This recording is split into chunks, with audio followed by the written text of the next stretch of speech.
ghé sau để anh cảm nhận những suy tư trong lòng. Cho anh một lần đứng sau lưng em để níu giữ yêu thương còn đây. Cho anh một lần hôn lên làn tóc em để những kỷ niệm mãi in sâu tim này. Cho anh một lần khóc trên vai em để em biết anh yêu thế nào. Anh mong một điều, khẽ nắm tay em thật lâu, chỉ muốn một lần đắm chìm vào đôi mắt ấy.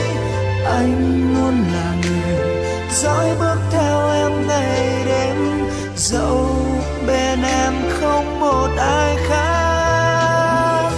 Ước muốn một ngày ấm áp bên em được không, dẫu biết được rằng nhớ em là nhiều nước mắt.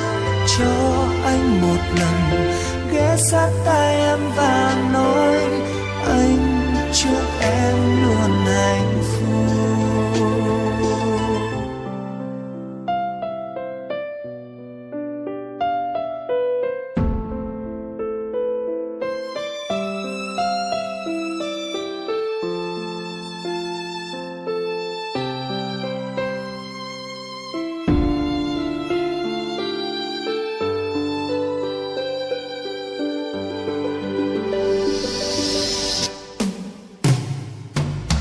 Cho anh một lần hôn lên làn tóc em để những kỷ niệm mãi in sâu tim này.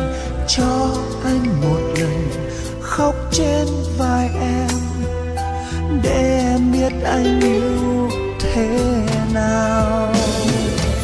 Anh mong một điều, khẽ nắm tay em thật lâu, chỉ muốn một lần đắm chìm vào đôi mắt ấy.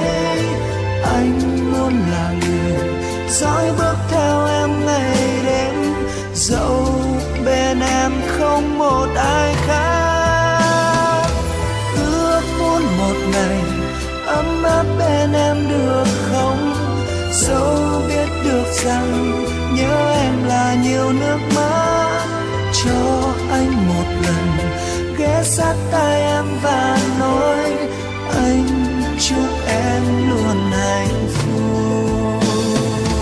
Anh mong một điều, khẽ nắm tay em thật lâu, chỉ muốn một lần đắm chìm vào đôi mắt ấy.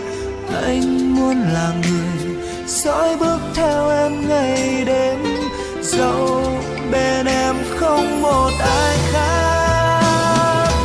Ước muốn một ngày ấm áp bên em được không, dẫu biết được rằng nhớ em là nhiều nước mắt.